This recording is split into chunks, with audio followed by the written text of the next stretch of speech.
हाय, hello, नमस्कार, good morning, welcome back to my YouTube channel. तर आज मला एक काम होतं. सकाळ सकाळी या कामावरतीच बसले मी. पप्पांचा आणि त्यांचा डबा गेला 8:30 वाजता. आता म्हणलं बसून तरी काय करायचं आहे, तर दिवसापूर्वी पेंडिंग होतं ते म्हटलं करून घ्यावं. सो ते आज केलं. मी अगोदर हे माझं मनी प्लॅन्ट आहे का नाही, ते मी अशा दोऱ्याने बांधलं होतं. सो ते मला काढायचं होतं आणि हुक्समध्ये अडकवायचं होतं आणि त्याच हुक्स पण घावले मला. त्याचंच लावायचं चाललं होतं आणि पिल्लूच्या अस्तीमध्येच लुडबुड त्याला मी तेच करायचं असतं. ते मस्त असे वेल लावून घेतले आणि भाऊजींना अंड्याची भुर्जी केली आईंनी आणि मी नाश्ता करून घेतला होता. फक्त भाऊजींचंच राहिलेलं. त्यांना सकाळची भाजी आणि थोडीशी अंड्याची भुर्जी केली. अंडी उकडलेली होती आणि ही अंड्याची भुर्जी करायला खूप सोपी आहे. म्हणजे काय त्याला लागतच नाही, फक्त कोथिंबीर आणि थोडे मसाले आपले, हळद, मीठ आणि उकडलेलं अंडं लागतं त्याच्यामुळे. आणि खायला पण खूप टेस्टी लागते. सिंपल आणि क्विक रेसिपी आहे. सो नक्की ट्राय करा तुम्ही पण. जेवण दिलं भाऊजींना आणि आईंचं चाललं होतं वरती वाळवणीचं काम. ते व्हायला आले कुठपर्यंत चाललंय. त्यांचं करून झालं तर थोडंच राहिलं होतं. सो आपलं थोडंसं हात लावला आगत केला की मला बनवू लागायला जमलंच नाही. खूप घरात काम होतं त्याच्यामुळे मग. आणि भाऊजींना पण नाश्ता द्यायचा होता. झाली होती पिल्लूला आणायची वेळ. पिल्लूला शाळेतून घेऊन आले आणि येतं त्याचं हे दिसलं ते दिसलं हे दिसलं चालूच असतं. आज खूप ऊन होतं. कशी रडते? नारळ झाडाला. चल. आजी आहे का मी? मम्मा काय?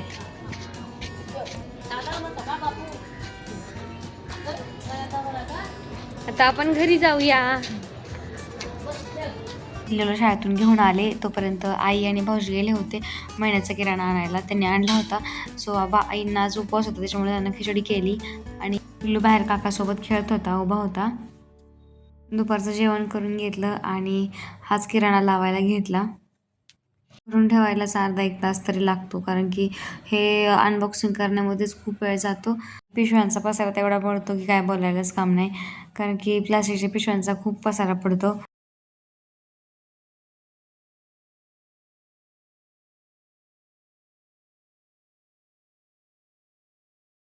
अगोदर ठरवलं होतं की आज भांडीच घासून घ्यावी, म्हणजे आपला किराणाचा माल आणला की ते लावता येईल. पण काय ते मला जमलंच नाही, टाईमच नाही भेटला. सो म्हटलं आता लावून घेते, नंतर टाईम भेटला की भांडी घासून टाकेल. कारण की मग लगेच भांडींवरती खकाना उडतो, धूळ उडते आणि रोड साईडलाच असल्यामुळे किचन जास्त खराब होतं. हा अगोदरचा किराणा होता, त्यात बघितलं काय काय राहिलं, काय काय आहे काय काय नाही, आणि ते मोकळा केला आणि परत रिटर्न भरून ठेवला. आणि एक डबा बिस्किटांनाच लागतो. बिस्किट सगळ्या एका डब्यात ठेवले, कधीतरी नाश्त्याला द्यायला बरे पडतात.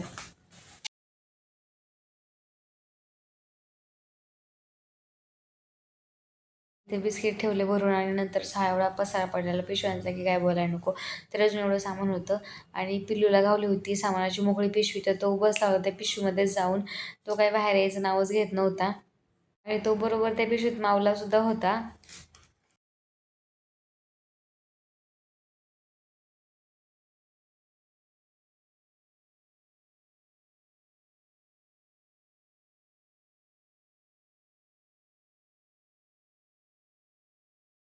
नंतर संध्याकाळी गेले होते सोनाराच्या दुकानामध्ये. माझं थोडं काम होतं, सो ते आवरलं आणि येता येता गावातूनच आलो, म्हणजे गावातच दुकान होतं. सो आता म्हटलं गावात आलो आहेस तर म्हटलं मंचुरियन तरी खाऊन जावं. मंचुरियन खाल्लं आणि थोडंसं मोमोज पण ट्राय केले. आणि मोमोजचा आत्ताच नवीन लेटेस्ट गाडा चालू झाला आहे तिथे गावामध्ये. आणि घरी आलो तर आज होता चिकनचा बेत, मीन्स चिकन बिर्याणी करायची होती आज. सो चिकन बिर्याणी असल्यावरती फक्त बिर्याणी आणि कोशिंबीर असते, जास्त काही एक्स्ट्रा करावं लागत नाही. सो त्याचं मॅरिनेशन चाललं होतं. दही टाकलं, मस्त अशी आलं लसूण पेस्ट टाकली आणि कांदा अगोदरच फ्राय करून ठेवला होता, कारण कांदा फ्राय करायच वेळ लागतो. इथे मसाले टाकून घेतले, हळद हळद कांदा लसूण मसाला, आपला गरम मसाला आणि बिर्याणी मसाला, गोडा मसाला, असे सगळे मसाले एकत्र करून मिक्स करून घेतले. तर माझ्याकडनं एक राहून गेलं, तर मी सगळं मॅरिनेट केलं आणि नंतर कांदाच टाकायचे विसरले होते. नंतर तो आपला क्रश करून टाकला. दरवेळेस टाकते थोडंसं वाटण करून कांद्याचं, पण ह्यावेळेस नाही वाटण केलं, तसाच टाकला. पण टेस्टला एक नंबर झाली होती बिर्याणी. आणि इकडे मागे पप्पांसोबत गप्पा मारत मारत आमचा स्वयंपाक चालला होता.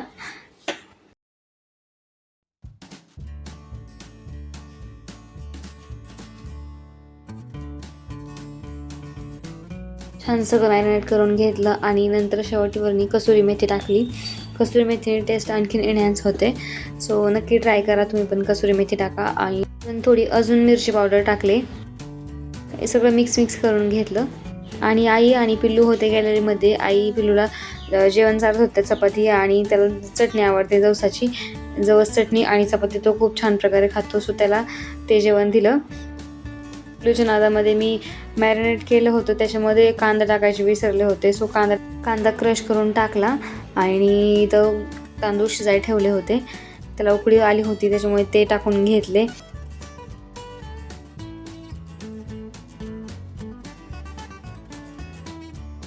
एक छोटं किचन असल्यामुळे एक्स्ट्राचा कचरा झाला की लगेच क्लीन करावा लागतो, नाहीतर मग खूप राडा होतो किचनवरती. तांदूळ छान शिजत आलते. म्हटलं साईडला चिकन पण छान मॅरिनेट झालं म्हणून चिकन शिजायला टाकलं मस्त असं. आणि इकडं भात चेक केला शिजलाय का नाही, कारण की मला खूप कन्फ्युजन होतं ह्या भातामध्ये. थोडंसं तूप टाकलं, मोकळा होता तांदूळ त्याच्यामुळं. आणि इथं फोडणीला पण थोडंसं टाकलं तूप टाकलं. तुपामध्ये आलं लसूण पेस्ट टाकली आणि नंतर मॅरिनेट केलेलं सगळं मिश्रण एकत्र केलं.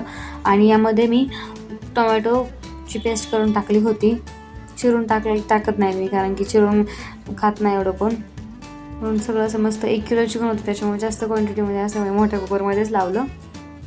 सगळं मिक्स केलं आणि थोडंसं एकदम 1 कपभरच पाणी असेल ते मिक्स करून टाकलं. कारण चिकनला पाणी सुटतं आणि पाणी सुटल्यावरती जास्त पाणी ग्रेव्ही हवी असते थोडीशी, त्याच्यामुळे जास्त पाण्याचा पण काय उपयोग होत नाही. वरून थोडासा गरम मसाला टाकला.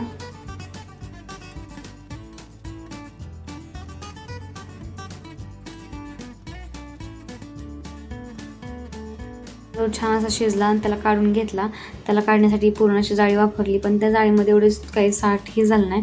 मग अजून दुसरी एक जाळी घेतली आणि तांदूळ पण खूप छान शिजला. आणि तांदळाला 80% कुक करायचा, म्हणजे 80% कुक करायचा, कारण की नंतर आपण दम देतो. दम दिल्यावरती पण जास्त शिजतो, त्याच्यामुळे जास्त नाही शिजवून घ्यायचं त्याला.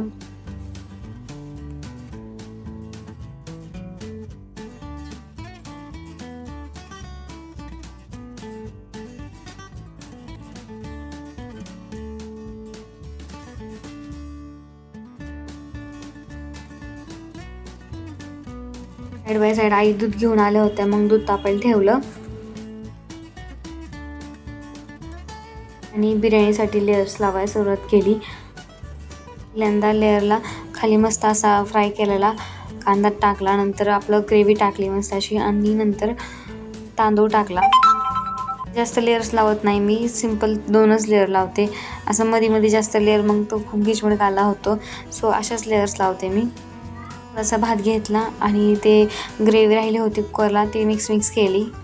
तिचा अरोमाच एवढा सुंदर होता की खूप असं म्हणजे मस्त टेस्ट पण छान झाली. सगळा राईस एकत्र घेतला आणि छान लेअर लावले. नंतर वरून कोथिंबीर आणि तळलेला कांदा टाकला.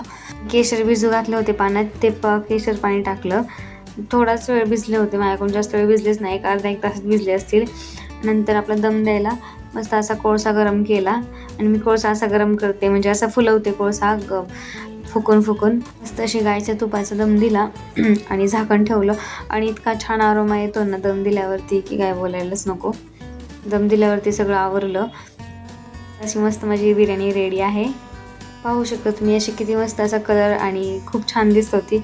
सेम विकतच्या सारखी झालती. विकतच्यापेक्षा घरची पण खूप टेस्टी लागते. अजून सोबतच कोशिंबीर केली होती आणि हे थोडासा मसाला ठेवते ग्रेव्हीचा. आणि असं काही घरी केलं की एवढा पसारा पडतो किचनवर की काय बोलायला नको. भांडीच खूप निघतात. असे नॉनव्हेज करायचं म्हटलं की खूप भांडी निघतात आणि त्यातल्या त्यात बिर्याणी करायचं म्हटलं की 50 पत्रावळी लागतात त्याला.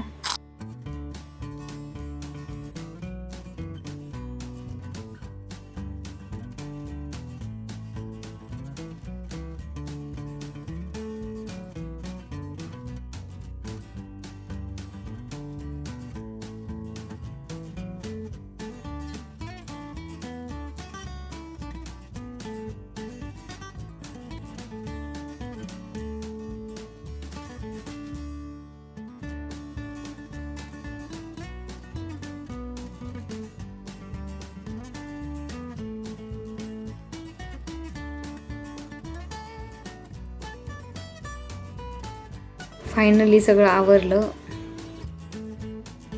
व्हिडिओ आवडला असेल तर नक्की लाईक, कमेंट आणि सबस्क्राईब करा आणि व्हिडिओ शेवटपर्यंत पाहिल्याबद्दल थँक्यू सो मच.